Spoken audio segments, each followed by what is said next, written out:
Now we shift to former Philadelphia Police Captain Ray Lewis, who, despite physical threats and numerous attempts to have his pension taken away, joined the Occupy Wall Street movement back in 2011 in order to protest corruption and inequality. And since then, he has stood with movements like Black Lives Matter, calling out police brutality, not just as a former cop, but as a former brutal cop. This seldom heard perspective of law enforcement officers, particularly those seeking to better themselves and the system, is sorely needed at this time. Not only because it reminds us of our shared humanity, but because it shows us exactly where we are failing, not only in the streets, but in the systems that shape those who police our streets. Take a look. I want to start with, because I'm aware of your story, but not everybody watching is aware of your story. So tell us how, as a police captain, you came to be involved with the Occupy movement. Okay, first I want to make clear that I am a retired Philadelphia police captain. I'm no longer active.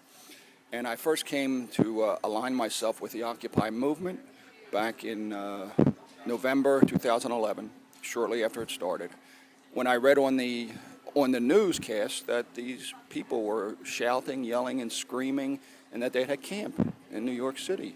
And that intrigued me. Why are all these people sleeping out in these blue tarps and living like this? And so after a lot of search on the internet, because mainstream media did not have it, the internet, I found a link to the Declaration of the Occupation. It was beautifully written, very descriptive. There were 23 bullet points, and after reading each one, I agreed with it wholeheartedly. There was not a single one that I took issue with. And when you agree with something like that and you see these people and they're trying to do something, and this was the first event in my lifetime like this, that people were actually trying to do something. They tried to stop the Vietnam War, yes, but this was an all-inclusive movement. Like, everything has to change in this country because it's totally corrupt. And I agreed with that. So I said, okay, here I am, one person, what can I do? And then I remembered I have this uniform. And to me, this country, white America, is losing its majority quickly to minorities, but they still control what goes on in this country because they still are the main electors of our politicians. And our politicians, as we all know, are nothing but puppets for the 1%. And if I could reach these white Americans who would realize they're voting for corruption every time they vote for Democrat or Republican, then I could have a big impact on change by reaching white America. White America respects nothing more than a soldier or a cop. And here I am, a white male cop captain of a major city that instantly would get some kind of notice from white America. So I headed down to, the other reason, obviously, I wanted to give solidarity to these people because they were being criticized, they were being alienated, and I know how they must have felt, that nobody's believing them, nobody's getting their point, and so I wanted to show solidarity. And I remember when we spoke to you briefly at Democracy Spring, you mentioned that you had initially hoped that some other police would come and join you in your stand of solidarity, and that didn't end up happening. Why do you feel, what is it about the police force that wouldn't be open to joining you in this solidarity movement? Well, it's interesting you say that because I thought for sure I would get some police when I initially went to Occupy. Not active, by the way. Oh, no. I don't hold anything against active police for not crossing that line. They'll be fired. And I would never ask somebody to, they have families, they have health care bills, they have education bills, they have mortgages. There's no way in the world I'd ever expect an active officer to, but retired? They can't do anything to a retired officer, although they tried with me. They tried to take my pension, and the police commissioner, then Charles Ramsey, sent me a very threatening letter that I still have, threatening to take any and all necessary action to stop me. So there were threats, even though I was legally right to do what I did. But I was shocked that there was no retired officers. There are several million in this country retired law enforcement officers, several million. So I thought, boy, very soon here in Occupy, I'll have a dozen, 15, 20, not 100 or 300, but 15 or 20. To this day, I have not had one retired officer come up and join me. So in terms of that, what do you think it would take to to get, because you mentioned that you shifted because you found this declaration and everything made sense to you, and so you felt that you wanted to be a part of it. Do you think it's possible for other cops to see what's happening and say, that's right? I mean, we're talking about, my income inequality that affects me. We're talking about the schools that my kids go to or the health care that my, wife or husband has. Do you think it's possible for them to see that? Or is the training so intense, a bit like military training, that you're just trained to not allow that to affect you? Well, it's more than the training, it's the experiences of working year after year with such a small, tight group. And there is no tighter group than cops.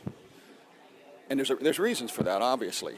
There's no other business that you have to call, that you're getting your butt kicked and maybe severely injured, and you got to call for help. And when you call for help, and boy, you hear these sirens coming, and you see these flashing lights, and some guy's got you by the neck up against the wall, and he's pummeling you. That's the most beautiful sound there is, those sirens. And then next thing you hear is you hear tires screeching, screech, screech, screech. That's all cop cars stopping. And then you hear doors opening up. Electricians don't get that rush. They don't have that. Other electricians don't come there. Their help. Doctors don't have other doctors. Their lives are never threatened like that. And cops are on both sides. I've been on the side where I needed help, and on numerous sides I was rushing to help somebody. Cops work together very closely. There is a dual sword there. You want a camaraderie, but when it's too strong, it covers up for things that should not be covered up. There was a case a while back where somebody was denied entrance into the police force because he scored too high on a test. So it's almost as if we're looking for the lowest common denominator to be cops nowadays. Well, let me just mention on that, police department's not hiring anybody who scores too high on the intelligence test. That was not enforced when I applied at Philadelphia Police Department. Well, clearly. But anyway, that was a case that occurred. Now, what's important here is that an anomaly? Obviously, that happened in one police department in this huge country with thousands and thousands of police departments, and I would say that is a rare, rare case. All right? Unless somebody did a study showing me that a significant number of police departments utilize that method, I strongly doubt that. But that aside, you mentioned testing. Testing is the number one place that you solve the root of police problems, of police brutality. There's a number of different tests they give before physical tests, make sure your heart's good, you don't have any health problems. They give you an interview with a psychologist. They do background checks on you. They check all your past employers. They check your neighbors. They go to your neighborhood and say, is this guy a neighborhood bully? Does he come home drunk a lot? So, yeah, they do a lot. But the most important test is a personality test. It's called the Minnesota Multiphasic Personality Inventory Test, MMPI for short. MMPI is the most used personality test in the world. It's a series of 500 questions. This is not that intelligence test, okay? This is a personality test. Here's where they screw up. This is the place where you could eliminate so many of your bad cops. If you score too high on caring, empathy, sensitivity, you're rejected. And the reason for that is cities look at things in dollar and cents. What's going to lose us money here? Which way can we hire and lose the least amount of money on recruits? They see recruits, if you're too sensitive or care too much, what happens is once you get out on the street, you can't handle the blood and guts. You can't handle the violence. So all this 4 to 6 months of training that they just paid for you quit, and now it's lost. What they don't realize is they're being penny wise but dollar foolish, because these hard asses that don't score high on caring and sensitivity, they're the guys who are the guys who commit brutality. And those lawsuits go for or settle for $2.5 million, $1.8 million. That's nothing compared to the thousands of dollars you would lose on a recruit. But here's the other fallacy with that. Nobody sees more blood and guts than emergency room nurses.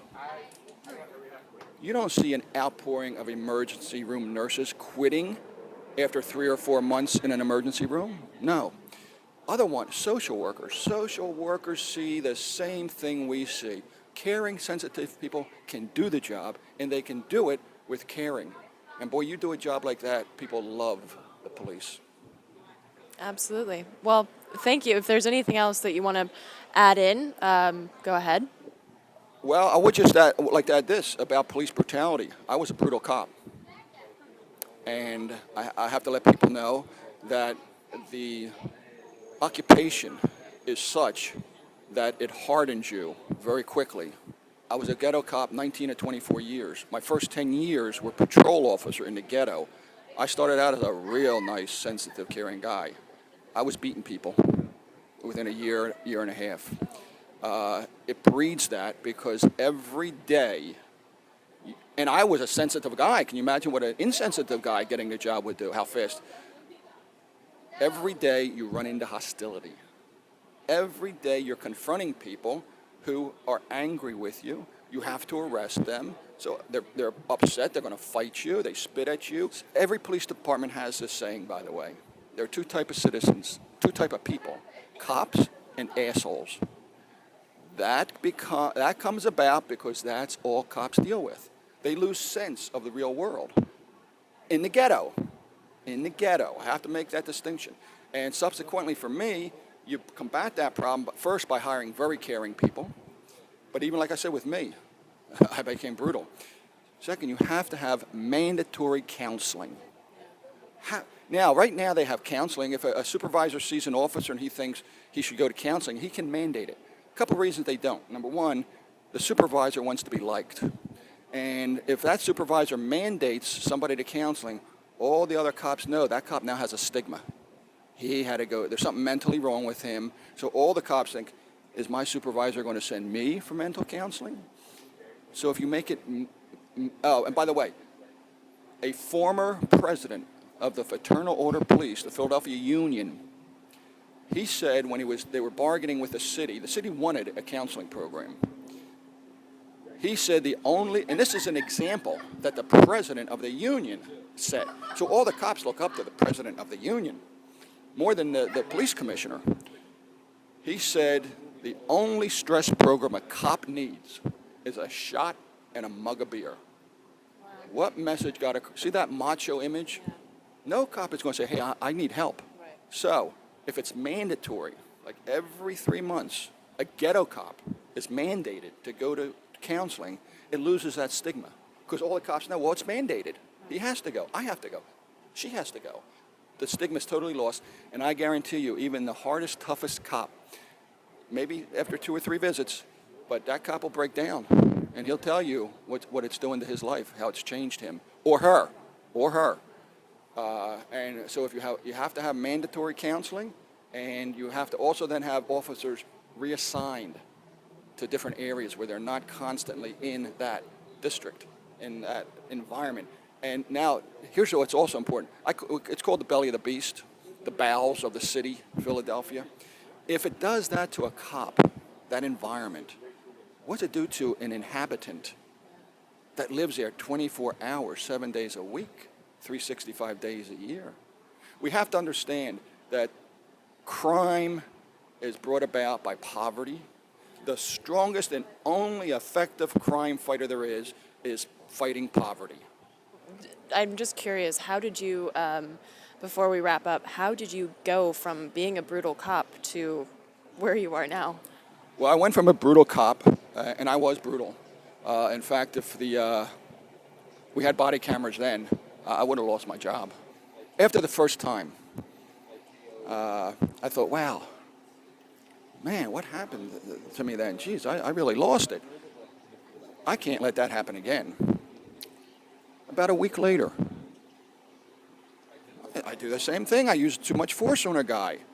I say, geez, Ray, come on, get a hold of yourself, man. You cannot be doing that. It's just not right. I mean, make the arrest, but once he's arrested, it's done. Third time. I realized after the third time I was brutal that I'm like an abusive husband. After he beats his spouse once, he says, "Oh, honey, I'm so sorry. I won't do it again." He does it again. And then the second time, "Oh, honey, geez, I have to make changes. I really have to stop. I'm just upset. I'm very depressed. I won't do that again. I just got out of control." He will do it again. You do it one time, you dramatically, exponentially increase your chance of doing it a second time. You do it a second time, baby, all hell breaks loose. There's no control now. I realized that. I realized I need help. So I arranged a meeting with a counselor. You do this, you don't have to go through a supervisor. I did it on my own. You can do that.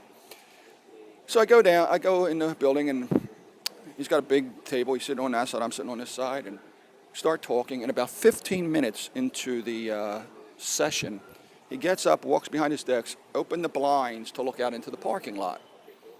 And then he comes back, he sits down, and he goes, "Excuse me, but today I just bought a brand new red Corvette, and I wanted to make sure nobody was messing with it out there in the parking lot."